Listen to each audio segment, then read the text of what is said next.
the Vietnamese market and vice versa. So in this session, it's about learning about the international markets designed for the Vietnamese startups. So we have here with us all of the Vietnamese startups that are looking to expand overseas. And I hope that through the sharing of all of our beloved speakers, the Vietnamese startups can learn more about the challenges and opportunities when expanding overseas, and especially when looking for investment overseas as well. So thank you again, Michelle, for helping us to make this, webinar happen. And I think we should now pass the time to the speakers. I'm sure that all of us are really looking forward and excitedly waiting for the speakers and hearing from their expertise. Yeah. Yeah, thank you, Rizana. So let's just get started right now. So let me introduce Ms. Yen Ling, who's from Action Community for Entrepreneurship. Yen Ling is experienced in the Singapore and regional startup ecosystem as she actively drives the development of connected ecosystem in 20 cities and 14 countries through establishing strategic partnerships with regional ecosystem stakeholders and collaborating to facilitate market access and regional innovation for startups.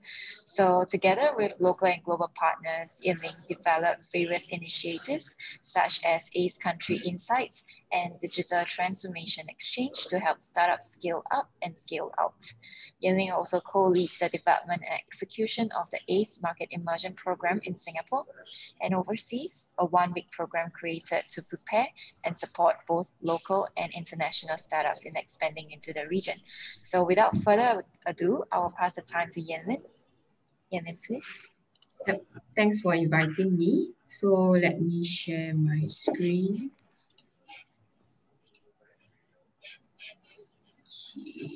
Yeah, so for today, I will be sharing on the Singapore startup ecosystem. So I'm from ACE, Action Committee for Entrepreneurship. So we are a national level non-profit organization that built and developed the Singapore startup ecosystem, and we are supported by government agencies under the Ministry of Trade and Industry, so specifically Enterprise Singapore and JTC. So I'll give an overview of the startup scene in Singapore. So over the years from 2012 to 2019, we have seen an increase in the number of tech startups from 3,400 to 3,600 tech startups as of 2019. And we have seen an increase in the amount of venture funding activities.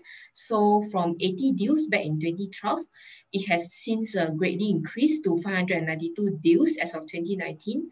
And in terms of the funding amount, it is nearly 10x from 133 USD million to 10.9 billion USD in 2019. So in Singapore, there's around 5 unicorns nurtured of 11 unicorns in Southeast Asia. So we have, unicorns like Razer, Grab, and also Trax that is also, based in Singapore. So this is a very brief overview of the ecosystem stakeholders in Singapore. So you have your VCs, your accelerators, your corporates, your incubators, co-working space, as well as your, startups. And then for ACE, we are in the middle of facilitating all these connections on the ground. So in terms of the number of tech startups, so just now I mentioned that there's 3,600 tech startups as of 2019. So this is the breakdown according to the sectors. So as you can see, a majority of Singapore tech startups are in the consumer digital space, around 55% of them. And then this is followed by enterprise tech startups and then Fintech startups. So for the Singapore government, right now they are focusing on, growing more and more of the deep tech sectors. So be it clean tech sector and biotech sector. So in the future years ahead, we should see the pie growing for such sectors. So right now, I will give a very brief overview of some of the key industries of a startup ecosystem that we have. So first is a fintech. For fintech, Singapore government is heavily focused on growing the fintech scene as well. So one example is MAS. They have this thing called a fintech regulatory Sandboxer program that they launched, I think, 1 year or 2 years back to actually encourage innovative fintech experimentations in Singapore. And last year, they also announced that they are going to issue digital bank licenses to non-bank companies to actually boost digitalization in Singapore's banking system. So this is actually a huge step for the Singapore fintech scene. And right now, they are still in the midst of confirming who are the companies to issue these digital bank licenses to. And in terms of the fintech investment in Singapore, it has doubled in 2019 as compared to 2018. So in 2018, there's around a USD 365 million in terms of fintech investment. But in 2019, it has actually doubled to 861 million USD. So next up, another key startup industry that the government is also focusing on that's under the deep tech focus is actually health tech. So for the Singapore health tech ecosystem, it has actually grown in maturity over the years from 2012 to 2018. So right now, currently, it's home to around 9% of Asia's health tech startups. So for the Singapore government, for them to encourage the growth in health tech industry, they have actually allocated 4 billion to in R&D to health and biomedical sciences, which is more than any other sector as part of its Research, Innovation and Enterprise 2025 year plan. So for Singapore, it's actually home to quite a lot of MNCs in the health tech, med tech and biotech space. So because of these MNCs, we also see an increase in the number of these MNC wanting to do corporate innovation projects together with startups to co-pilot certain solutions together. So with that, this is actually a very brief diagram of some of the startups who have actually in collaboration with some of the MNCs in Singapore.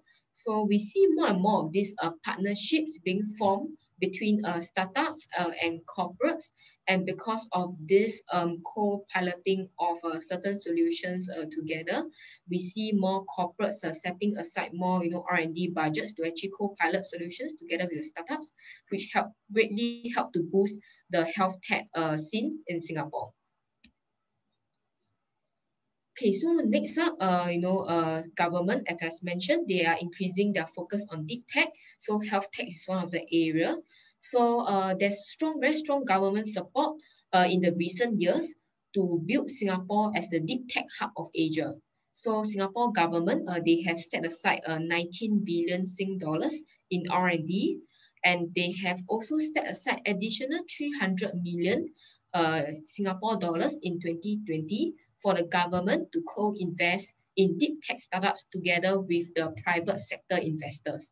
So for each deep tech startups, the government can actually fund up to 4 million Singapore dollars per startups. So the deep tech industry includes, AI, agri-tech and food tech, advanced manufacturing, biotech, medtech, health tech, as well as robotics. So because of the Singapore government effort in building a very vibrant ecosystem, that is when, the Singapore ecosystem has grown rapidly. And, we have seen a lot of benefit from a supportive government policy and infrastructure. And there's also more and more incubators and accelerators, giving mentorship programs and support for, the startups in Singapore. And also there's more and more investors in the Singapore startup scene. And because there's more and more investors, that is when, startups can actually leverage on the increased number of investments and deal flows to actually grow their business from Singapore. And for Singapore itself, the Singapore startup ecosystem stakeholders, they are rather well connected with our global ecosystem partners, which makes it good to actually for Singapore to be used as a launch pad for expansion into Asia. And we also seen an increase in the amount of co-innovation activities with local research and innovation centers together with startups, and more corporates are piloting innovation solutions with startups. So these are some of the startups support scheme for international startups, looking to expand into Singapore. So one example is the Startup SG Founder Grant, whereby, for newly incorporated startups in Singapore, the Singapore government can match $3 to every $1 raised by the entrepreneur. But the catch is that in order to tap on the Startup SG Founder Grant, there needs to be a 51% local shareholding in Singapore. Next up is also the startup visa called Entrepass. So for foreign entrepreneurs who are looking to start a new business in Singapore, they can tap on this Entrepass visa, which is open to all nationalities. And upon approval, the duration is one year. And after 1 year is up, they have the option of renewing their startup visa for up to an additional 2 years. And in terms of startup tax relief, it's actually very tax friendly for startups in Singapore. So for the first $100,000 in Singapore dollars in profits, there's a tax exemption of 100%. And for the next $200,000 in profit, there's additional 50% tax exemption. So next up, I will touch on the Startup SG scheme in Singapore. So this is a scheme by the Singapore government to actually, support and develop the Singapore startup ecosystem. So you have schemes such as a Startup SG Founder Grant, Startup SG Tech Grant as well. So both of these are grant schemes. So Startup SG Founder, as I mentioned just now, is for first-time entrepreneurs based in Singapore. Startup SG Tech Grant is more for deep tech startups who are looking to do further R&D or to commercialize their tech.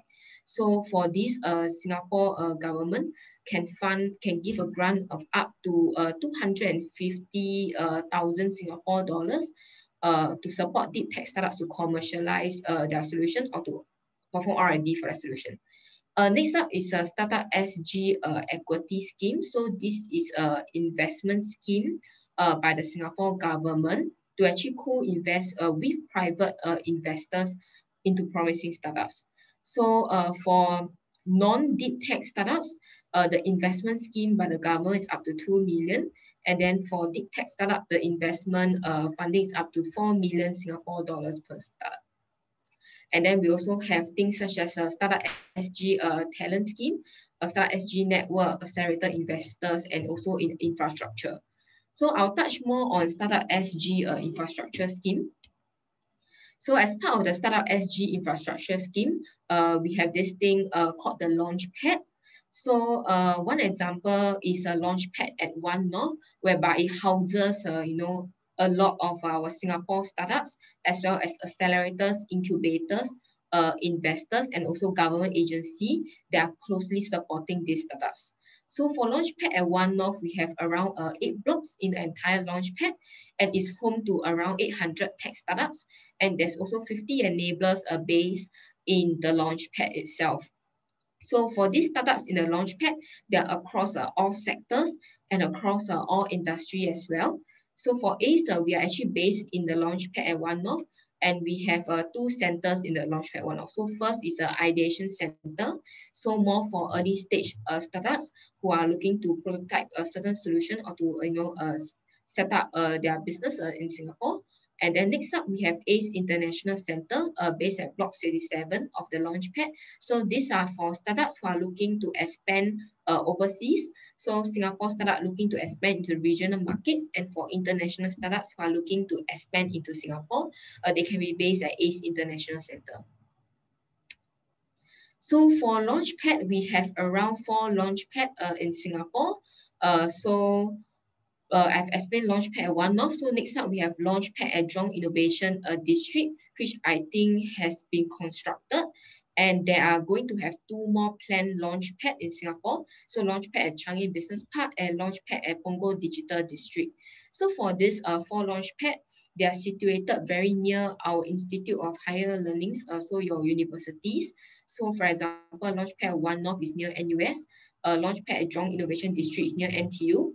Punggol Digital District will be near SIT, and Launchpad Changi Business Park will be near SUTD. So this to encourage, joint collaboration between the talents in the universities and the startups. So in terms of the strength of the Launchpad ecosystem, we have around 77% of our startups in the Launchpad that have either developed, licensed, or acquired IP. And also we see a very diverse set of nationalities in the Launchpad. So at least almost 50% of our startups have at least one foreign founder in the Launchpad. Yeah, and with that, I end my presentation. Thank you, Yan-Ling, for bringing us through the Singapore startup ecosystem and the government support for international startups and also like for the Singapore-based startups. So now I would like to move on to the next part of the sharing, which will be done by Jesslyn from Quest Ventures. She'll be touching more on the investment landscape and also Quest Ventures as a venture capital in Southeast Asia. So Jesslyn is an analyst at Quest Ventures, a leading venture fund for technology companies that have scalability and replicability in large internet communities. She worked closely with startups to accelerate their growth through a combination of incubation services and programs. She is also responsible for market access initiatives for key markets in Southeast Asia. So I'll pass the time to Jesslyn. Jesslyn, please. Hi, good morning, everyone. I'm Jesslyn, and I'm an analyst from Quest Ventures. It's very nice to meet all of you today, and thank you for taking the time to attend this webinar. Before we begin, allow me to introduce Quest Ventures. We are a leading venture capital fund that focuses on investing to companies that have scalability and replicability in large internet communities in Southeast Asia and emerging Asia. We have over 50 companies in our portfolio, and they operate in over 150 cities around the world. Singapore has a prime strategic location. We believe that Singapore is naturally positioned well to target opportunities in the ASEAN market, such as Thailand, Indonesia, Vietnam, the Philippines, and Malaysia. Zooming in particularly on Vietnam, we launched our presence in Ho Chi Minh City in 2018, and since then, Vietnam has proven to have the fastest growing economy, and it doesn't look like it's slowing down anytime soon. And we are very much in awe of how fast the country recovered from COVID-19. You guys really did a very good job there. Now, allow me to touch on what Quest Ventures is doing as a venture capital firm since 2011. There are three things that we do here: venture, enterprise, and group. In venture, Quest Ventures has focused on an overarching digital commerce strategy across Asia, and is one of the largest early-stage technology investors in AI, e-commerce and marketplaces, entertainment, finance, food, insurance, logistics, media, property, sports, and the Islamic digital economy. In enterprise, we partner with Silicon Valley's preeminent Applied Innovation Institute, and our Enterprise Innovation Initiative drives industry and corporate transformation for at-risk sectors based on world-class research, local knowledge, and collaboration with startups.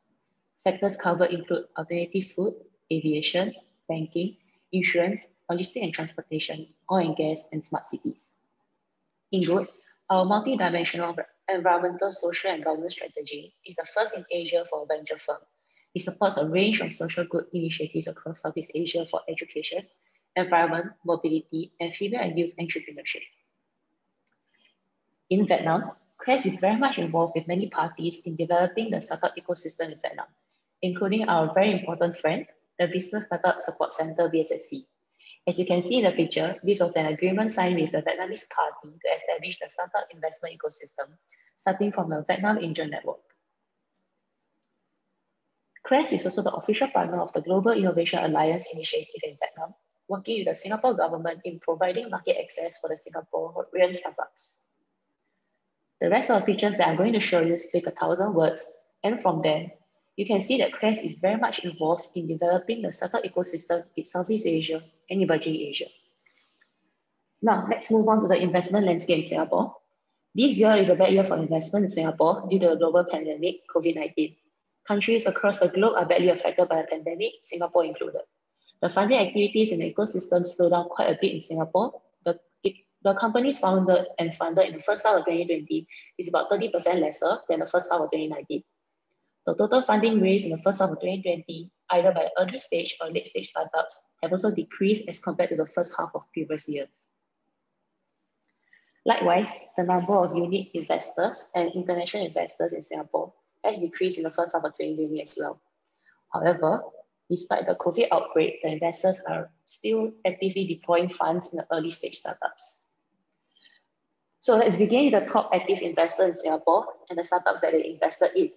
The first half of 2020, SG Innovate, Quest Ventures, 500 Startups, Seeds Capital, and Sequoia are the top active investors in Singapore.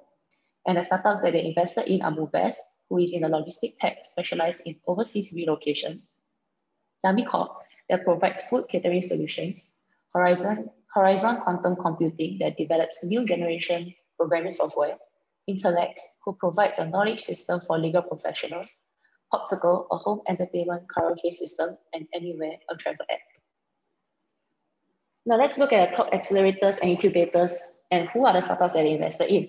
The top accelerators and incubators are Ender, Entrepreneur First, 500 Startups, Techstars, and Search. The startups that they invested in are disruptive to their industries. We have Accio providing industrial monitoring solutions, Storybrain to create better user engagement through AI, ESPL for esports, Spiro Technology providing mixed reality solutions for industrial automation, Tiger Hall, a mobile learning platform for professionals, and Zengage providing a consumer confidence tool for e-commerce. Let me also touch on the top corporates and banks in Singapore. They are HSBC, Visa, Telefonica, Aegon, and Goldman Sachs. In the first half of 2020, they have invested in multiple fintech startups, namely Spark System, Neom, and GoBear. They have also invested in an employee ecosystem platform, CXA Group, and a settlement and clearing blockchain firm called Clear. These corporates and banks are mostly multinational, Aegon from Netherlands, Telefonica from Spain, Goldman Sachs and Visa from the United States, and HSBC from Hong Kong.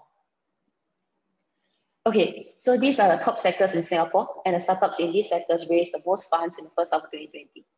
We have the road transport tech sector, who raised a total of $917 million US. The logistics sector raised a total of $403 million US, and the alternative lending sector raised a total of $49.1 million US. As you can see, from all that I've mentioned, the industry the startups were invested in are very broad and diverse, and Singapore welcomes international investors as well. With that, let's get started. If you are looking to expand to Singapore, I hope this session helped you gain a better understanding of the investment landscape here, and that you will have a great opportunity to scale and replicate in Singapore and the rest of the region. Thank you, and I will then pass the time back to Michelle. Thank you so much, Jaslyn, for sharing with us on the investment landscape in Singapore. And without further ado, I would like to invite Mr. Jin Ho from Jandi to be sharing with us on how to tap into new markets as a startup owner. So I will just do a very short introduction of him. So Jin Ho is a co-founder of TOS Lab, the startup providing enterprise communication and collaboration tool called Jandi, simply known as Asian Slack.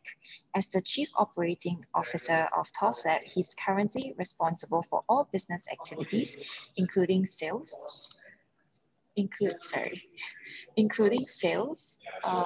marketing operations, and customer experience. He actively participates in various seminars, conferences to share his insights and strategy for digital transformation, enhancing productivity of organizations.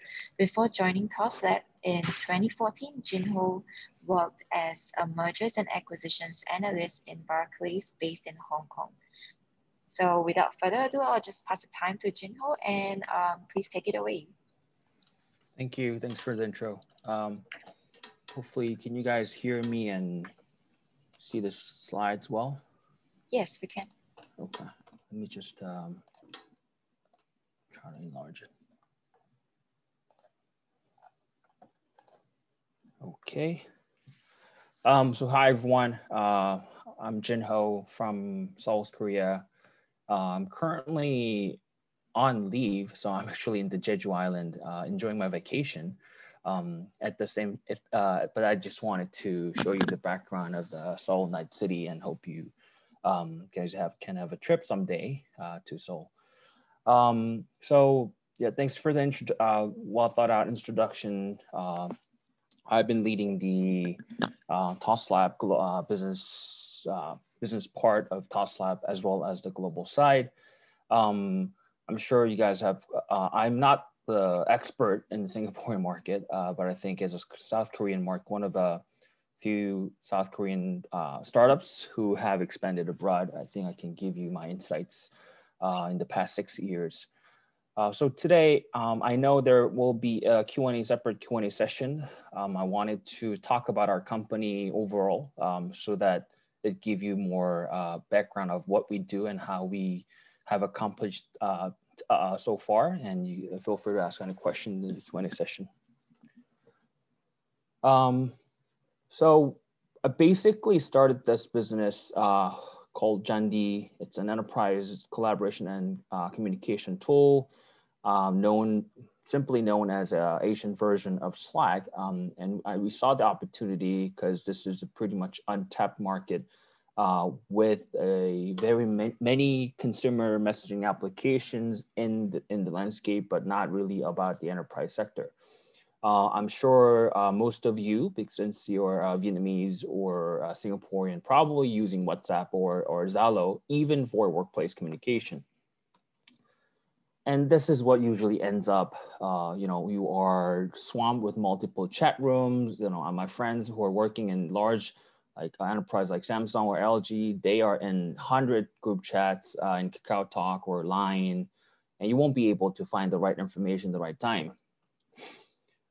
So simply, we wanted to give you one consolidated tool that's optimized for your workplace communication and collaboration. This is a very quick intro.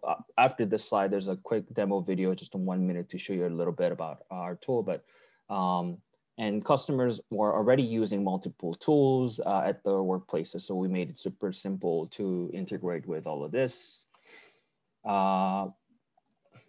One quick demo video. I'm not sure if you guys can hear to the sound of it.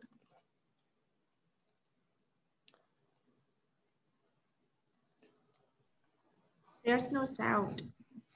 So this is, you can share files, you can easily search. You don't have to specify which chat room. And you can comment on files. You can mention people. And we also have a cute sticker sets for your workplace communication. And we also have our own drive. So you can be able to manage your files on cloud and be able to store it, organize it. You can receive notification from Google Calendar. You can initiate video chat right away.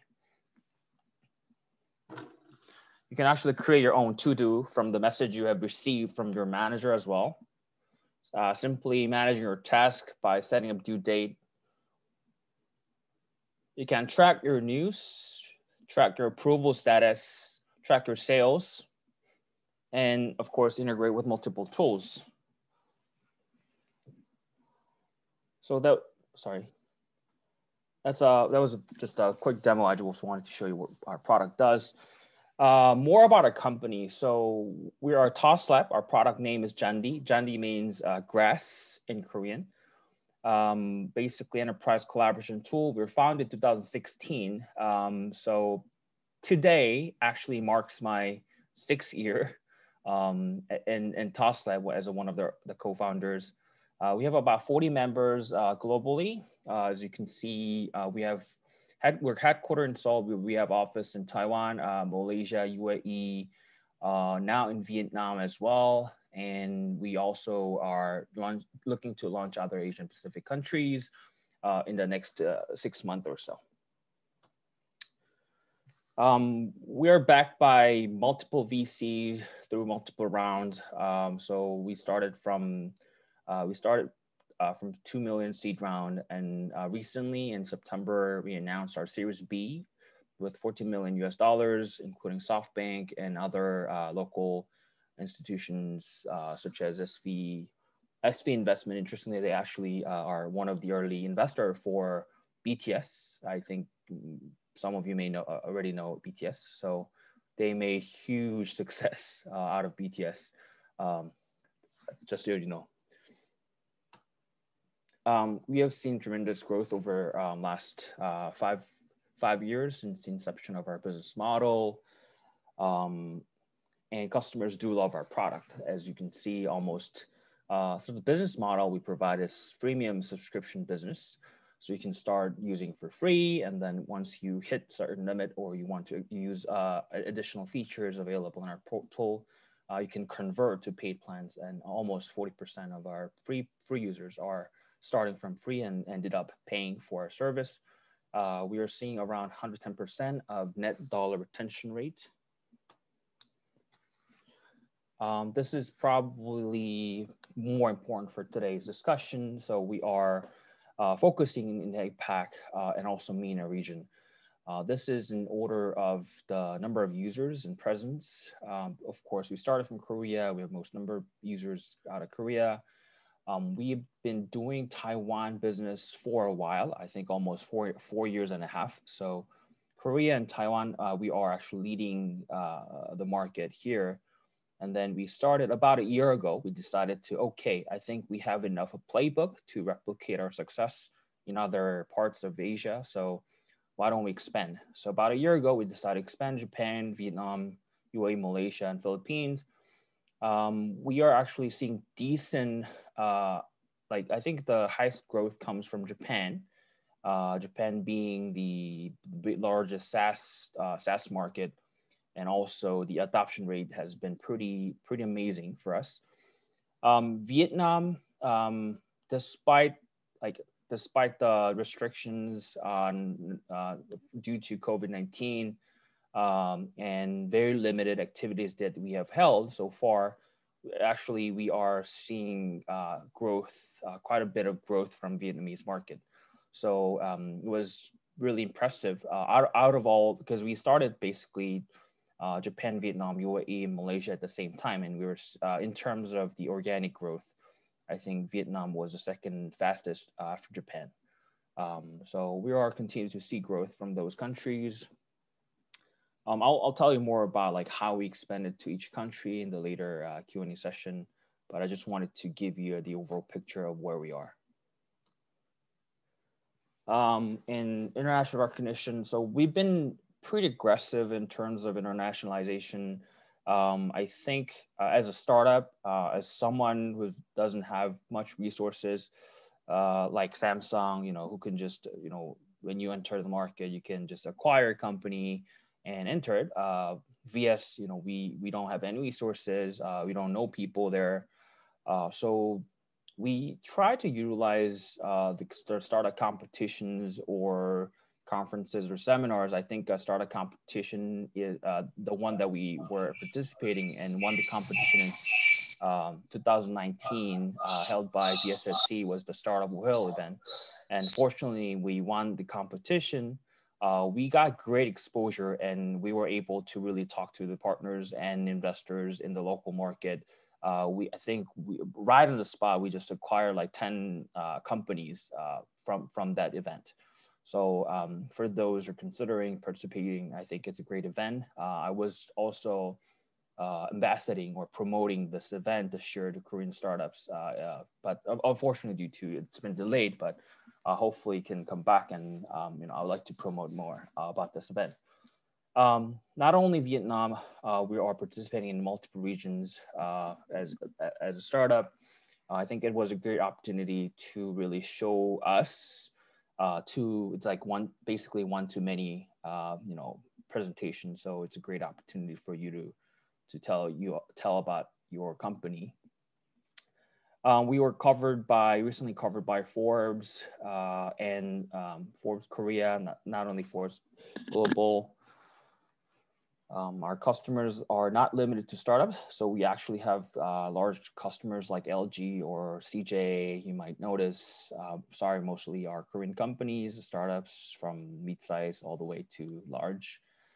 Our management team, I think Matt was working at Second Monster, which is one of the largest social commerce company in Korea before. Paul himself, he actually had exited his company to a large edtech company. And after that, he decided to join us. Myself as ex-investment banker, I started my career in investment banking out of Hong Kong, and then decided to move to Korea to join the startup. So this was, I've been pretty much leading the global team here in TOSLab. Yeah, so today I told you mostly about our company and where we are. I would like to open and talk more detail in the later session. Thank you very much. Thank you so much, Jinho, for sharing with us your internationalization journey. I noticed that Singapore is not there. We also have startup competitions. So I think that will be Slingshot happening every year. So just in case that is on your radar. Yeah, so now we'll open up the floor to questions to all the speakers. So feel free to ask your questions directly, or you can also drop it in the chat if you're shy. I can ask the questions on behalf of you.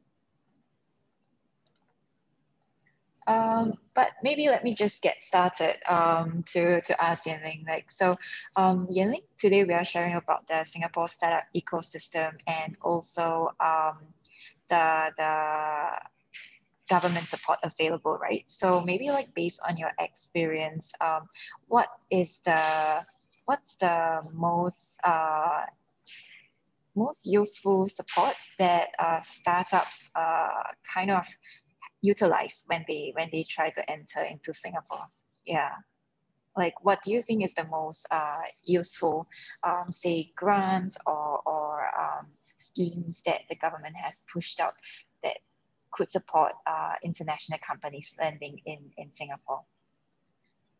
So I think for that, I find the most useful is the network that the Singapore government has, as well as the stakeholders, Singapore startup ecosystem stakeholders on the ground. So whenever international startups are looking to expand into Singapore, there's already, I think, a supply of, let's say, programs to actually, or events, networking events to immerse them in the entire ecosystem, and for them to network, to get to know some of the investors in the ecosystem, and also accelerator incubators, and also corporates who are looking to do corporate innovation. So I would say it's the network that the ecosystem has.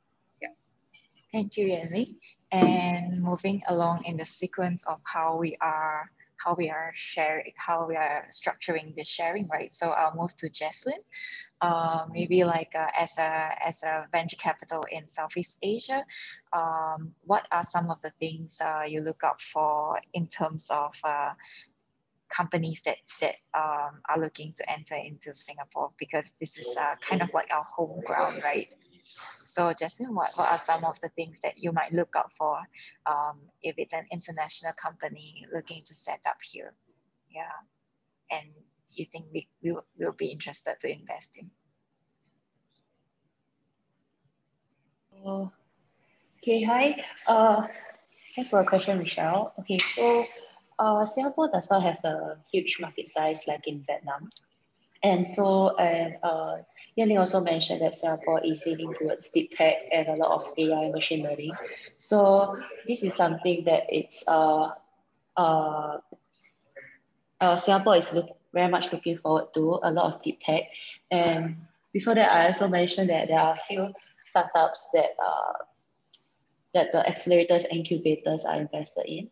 They are mostly very disruptive to the industry in terms of automation and innovation. Yeah, thank you, Jesslyn. I think like for Quest ourselves, we are actively deploying our fund in our Asia Fund 2 and also Maritime Fund. So there is a focus in Asia for our Fund 2 and in the maritime industry for our Fund 3. So I think like these are the startups that we may be more interested in, and we work very closely with our Vietnam partners, BSSC, IVP, yeah, to invest in startups in this region as well.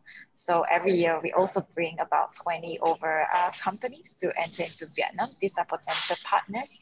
So usually when you enter a market, right, having local partners are very important. So during this kind of international conferences, now virtual conferences, I think, yeah, we should leverage on all these to kind of like break the physical geographical borders and make friends, find local partners, and expand regionally and globally. Yeah. Yeah. Can I have a question for Jandy? I think his presentation is quite interesting, and the fact that Jandy has been able to expand to several countries are also very, you know, a lesson that we all can learn. So could you share with us a little bit about your, like, have you cracked the formula when deciding to expand to another country? Like, how can you base, what can you base on to make your decision? From your side, whether you are, how can you know that you're ready to expand to another country, and how can you select a country to expand into? So yeah. Okay.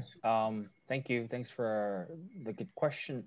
So I think so the hard part is, you know, people, a lot of startups, when they ask those questions, are expecting some sort of, you know, great formula or like a strategy.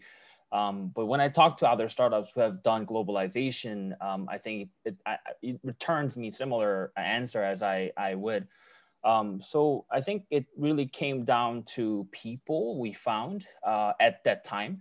So we knew from the beginning, we knew that we wanted to launch in multiple countries in the Asia Pacific, because that's we basically our localization strategy versus global tools like Microsoft Teams or Slack. You know, we thought we understand the work culture hierarchy, you know, how people work here versus like how US or Europe work. So and we really wanted to instill that to the product and distinguish ourselves. When we picked our countries, I think either, you know, because we were aggressively participating in multiple seminars and conferences held in different regions, and literally we bumped into someone who fell in love with our product, and we initiated conversation. Once they began, they were our customer using our service, and then they've been using it for a year and a half. And they came back to us saying, hey, you know what, you guys don't have presence here in the market, so why don't we become your partner, exclusive partner in this region? That's exactly what happened in Japan. Back then we had zero presence. I think Taiwan, we started because we found someone through our VC network, our venture capital, who invested in Series A round, Taiwanese VC, Cherubic Ventures. They introduced us a really qualified person who has a good understanding of our enterprise SaaS. So basically, he built the entire team, and now we are. I think that's just realistically what happened. So we always, when we enter the market, we are trying to see if the first person we have. So I think here's a ground rule. Number one, we don't send someone from Seoul. Like I'll be there for a bit, but we'll try to find the local talent in the market who has the network, because we are doing the enterprise SaaS. We're different from consumer applications. We must have decent network to really market this product in that specific country. So number one is find the local person. Number two is really to find the local person, you know, spend as much as possible. So not just the money, but, you know, by all means, you know, just look through your network, see if you know anybody in that country. If you know someone who knows the market, you know, ask them, visit there, by all means, try to find someone. I think it took 6 months for us to find someone in UAE market who's really good and can pull, you know, the decent size of business. So that's how strict we are finding the local talent. After picking or after deciding on which country, I think that the next stage comes to like visibility. So I think for a lot of startups, when you enter a new market, you know, you don't know, like, right? You enter the market, but you might fail. So, and we actually had experience of pulling back our business from some countries. So we want to see it, putting in decent amount of dollars and try to see have the minimal KPI. For us, it was 1,000 daily active users. If we can have that in the year or two, then we see there's a market potential for us. Otherwise, we think the market is too small, or the market is not ready for enterprise SaaS or collaboration tool. So those were some of the criteria we had so far. Right, so find the local partner and trying to get best use of your network in that local country, and have some sort of measures to see whether you can, move forward in that country. Okay, thank you, Jandy, for great sharing and those 3 tips for any startups over here that want to expand overseas. And I'm sure that the Vietnamese startup, they could try to reach out to the support from the Singapore government, or either trying to pitch to VC from Singapore. Those are maybe some of the ways that can help you to get into the Singaporean market as well. Any other questions? Hello. Sorry, I have the question for the speaker today. I'm the founder of the EduTech in Vietnam. So I wonder, I want to expand to the Singapore market, but I want to know that if I need the support, so I don't know I can find the support from the Singapore government, or I have to find the support from the VC and the VC in Singapore. So the question for Jocelyn Hoy. So can you give me your request?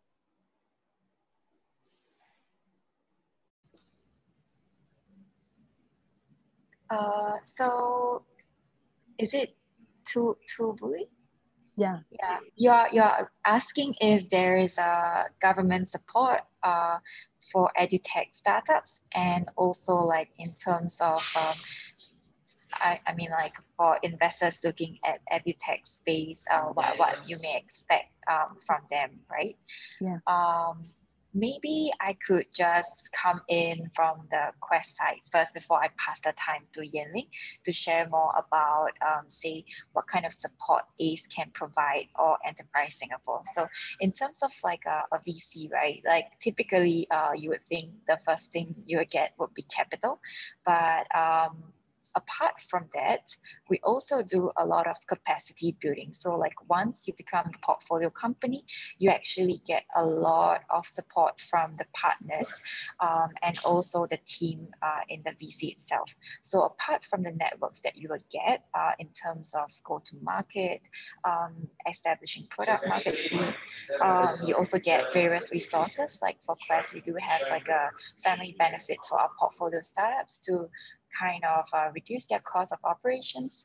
It's I think about USD 700 or 800K worth of family benefits for you to use. It can help you save a lot of costs in your operations, in your expansion. Yeah, and I think like in terms of capacity building, we are able to get you plugged into a lot of networks that you might not be able to open yourselves, be it from the government side, be it from the investor side, be it from the corporate side. Yeah, so that is something that as a VC we can do. And for the fact that we are in more than one country, we are also like very active in other parts of Southeast Asia, emerging Asia, which includes Central Asia. So Kazakhstan, it's maybe like you wouldn't think of it as the first place to expand into.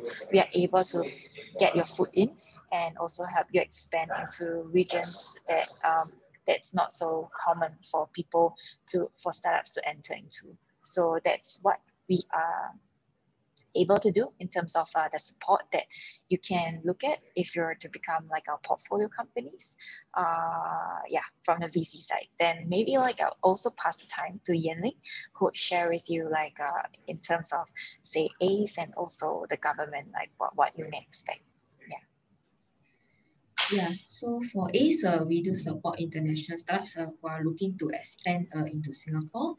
So we actually have this program called the Singapore Market Immersion Program, which is actually a 1-week virtual program for the international startups to gain insights on how to do business in Singapore and to be connected to stakeholders in the ecosystem, such as corporates, investors, and also government agencies. So this could be through, let's say, a demo day or business meetings as well.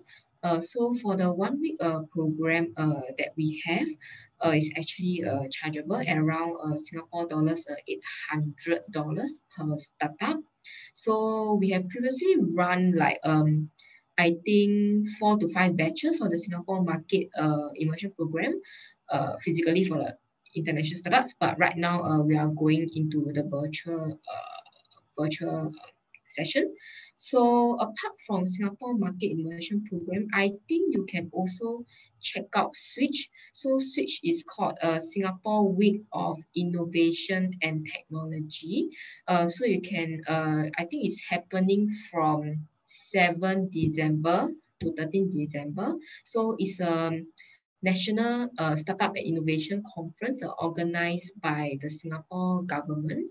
So you can actually check out the conference to see, to get insights on, what are some of the startup scenes in Singapore, and how, you can, and also, network in the conference itself to see, how some of the stakeholders can also support you with landing in Singapore as well. Okay, thank you, Yenlin. And I think like in the chat, there are some questions which I probably will pick up. So I think me actually asked what key factors are Singaporean investors looking for from an international startup? Yeah, I think like typically when we look at the companies that we invest in, right, it's usually the sector, like there must be a fit in terms of the investment thesis for each of the investors. So I don't think there is a specific criteria for international startups, because if it fits your investment thesis to look at the Asian startups, right, then you just look at them as a category. Yeah, and like usually it's based on the sectors, and when we evaluate the company, it's based on the founders, the industry fit, and also whether we do see them being the champion in the industry in the region that we are looking at.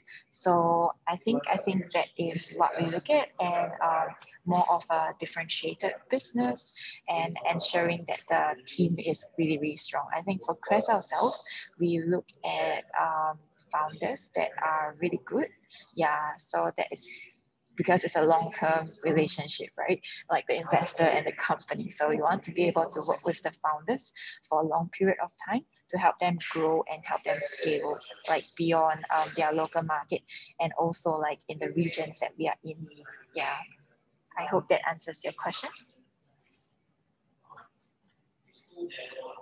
Yeah. Okay, yeah, and also I think Ms. Anhao is asking if Yenling could share with us more on the virtual program, like if there's website or application. So probably Yenling can drop the link over here or after the session for Ms. Anhao to share with the community. Yeah. Can I have one more question for Yenling? I think the program of Singaporean government for startups are very helpful. However, I wonder if those programs open for foreigners. For example, if startups from Vietnam, all the founders are Vietnamese, so they look to expand to Singapore. So will they be eligible for the programs from the Singapore government, or do they have to find like a co-founder in Singapore in order to be eligible for that? So just trying to link with Jandy's story as well. You should have a very strong local partner. So I would like to hear more of your take. Yeah. So for the Singapore grants, right, if I'm not wrong, in terms of the local shareholding, I think some of the grants require it to be 51% local shareholding, and some of the grants requires a 30% local shareholding. So it will be actually be good to have, let's say, a Singaporean co-founder to actually partner together with the startups for the Singapore market expansion in order to tap on the Singapore government grants. Yeah. All right, thank you. So, okay, just a very quick question. Have you seen a lot of like foreign founders collaborate with Singaporean founders and you know, applying for the government support programs?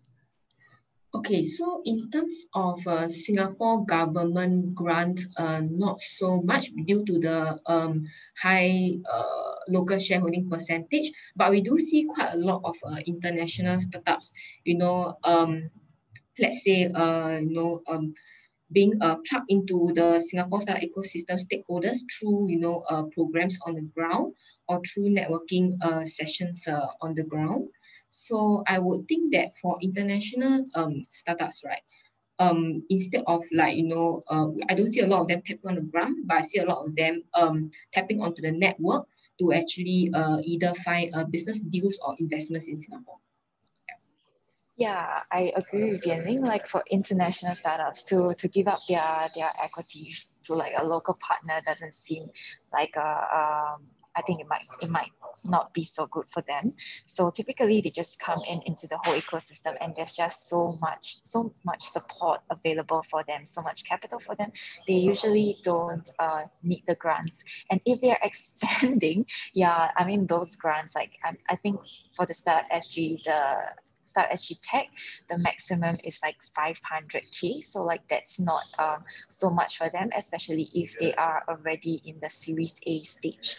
Yeah, so typically they'll just come in, they will just look for corporates who will be their clients or their customers, because there are 7,000 MNCs headquartered in Singapore.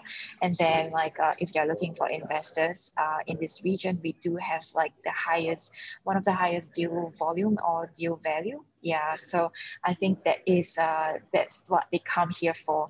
And also like in terms of the talent as well, expensive, but yeah, I guess like sometimes they do come here for the talent. Yeah. I think that's what you can expect from the Singapore startup ecosystem. And we work very, very closely with the regional key players like Vietnam, and also like other countries outside of the region. We are very well connected with the North Asia side, also like be it Korea, be it China, be it Japan. Yeah, and also like the United States as well. So I think like this is something that you can look forward to, playing in a globally connected ecosystem. Yeah. I'm also very mindful about time. So maybe I would just invite like the last question if there's any. If not, I would just bring the session to a close.